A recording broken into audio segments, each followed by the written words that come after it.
When we speak of Viksit Bharat, we envision a nation that is inclusive, prosperous and equitable. But such a vision can never be possible without women at the forefront. They are not just the participants in the development, they are the leaders, they are the innovators, they are the decision makers. In Jharkhand, we see this every day. Women leading self-help groups, excelling in sports, preserving our tribal culture and raising the next generation of citizens. The theme before us, the women, the word woman, it is so powerful and it is not rhetorical. It is an operational imperative that requires this session requires the policy clarity, calibrated public investment, institutional reforms and sustained political will.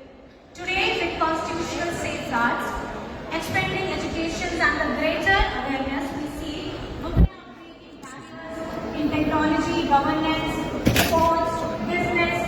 Yet, despite progress, we must admit that women still continue to face the structural barriers. Low participation in the labor force, wage gaps, limited access to credit, concerns about safety and underrepresentation in politics.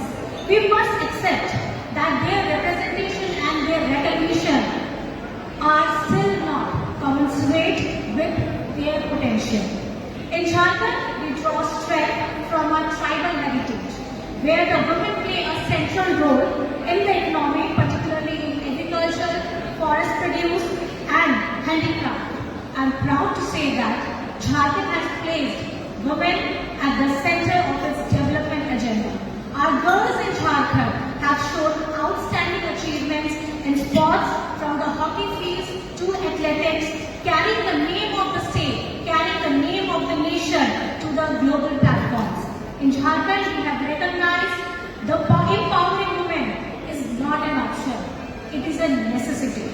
The state government has taken a bold step to ensure women are not left at the margin, but they are placed at the center of the development. Let me highlight some of our flagship initiatives that are taken by our Honorable CM, Mr. Hemant Soren. The first one is Savitri Phule Kishori Samriddhi Yojana. It is covering nearly the 8 lakh girls. This scheme ensures financial assistance up to the rupees 40,000 to each girl, so that she can continue her study till the age of 18. It is designed to stop school dropouts and prevent child marriages. Second, Mukhyamantri Mahiya Samman Yojana. Under this program, 58 lakh women receive 2,500 rupees every month directly in their bank accounts. And this is much more than the financial support. It is about giving strength to women to take care the decision for herself and her family. It gives a sense of dignity and a self-confidence. Third, Jharkhand State Livelihood Promotion Society. Through the women's self-help groups, the government has enabled credit linkage of more than 15,000 crore in the last 5 years, and it is empowering the lakhs of women and to become entrepreneurs and income earners. Fourth, paid childcare leave. In Jharkhand, we have introduced the 2 years paid childcare leave for women employees, and it promotes gender equality by recognizing women's disproportionate role in childcare. Fifth, budgetary priority. The Women and the Child Development Department commands 20% of the total state budget allocation, and it is not counting indirect support through the education, health and the tribal welfare. These measures reflect a vision where the women are not the passive recipient of the welfare, but the active driver of the development. I have mentioned a figure of the 20% budgetary allocation. I want to mention that if our policy makers are truly serious about empowering Adi Abadi, half of our population, then they must not just announce the schemes in lakhs and crores. They must compare allocation in percentage women's welfare program, welfare is a priority or just a slogan. And let me be very frank, development needs funds, and the development cannot be merely through the seminars and the conferences. It needs complete and the concrete budgetary allocation.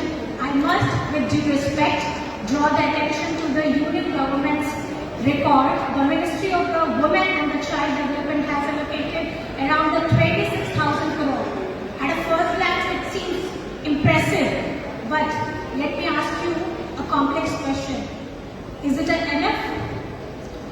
Women, when you compare these allocations to the total unit budget size of 47 lakh crores, the share of women and the children is less than the 1% of the total expenditure.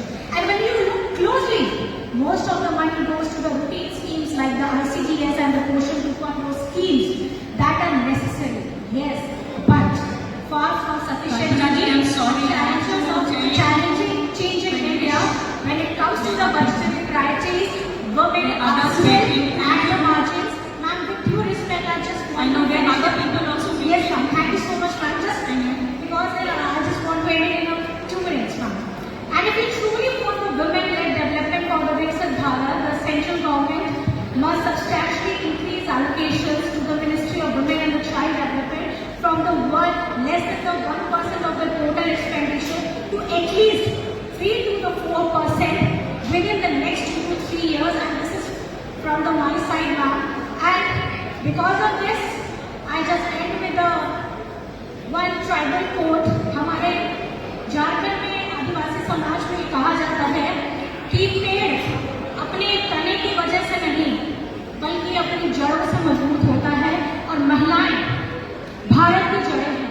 यदि हम उन्हें शिक्षा, सम्मानपूर्ण जीवन, आर्थिक स्वतंत्रता और अवसरों से पोषित करें तो भारत एक सशक्त राष्ट्र के रूप में आगे बढ़ेगा। लेकिन अगर हम उन्हें उपेक्षित करें तो ये प्रगति कहीं न कहीं थोड़ी खोखली नजर आएगी। महिला सशक्तिकरण केवल महिलाओं का मुद्दा नहीं है, ये एक मानवीय मुद्दा है, ये एक राष्ट्रीय मुद्दा है, और हमारी समितियों को प्रेरक की भूमिका निभाते रहना होगा ताकि हर एक महिला की आवाज सुनी जाए, उसे सम्मान मिले और उसकी आकांक्षाओं को पूरा किया जा सके। आज के इस कार्यक्रम में हमें यहाँ आमंत्रित करने के लिए आप सभी को, सभी आयोजनकर्ता को मैं हृदय से बहुत बहुत धन्यवाद देना चाहती हूँ। और अंत में धन्यवाद, जोहार, जय भारत, जय झारखंड। Thank you.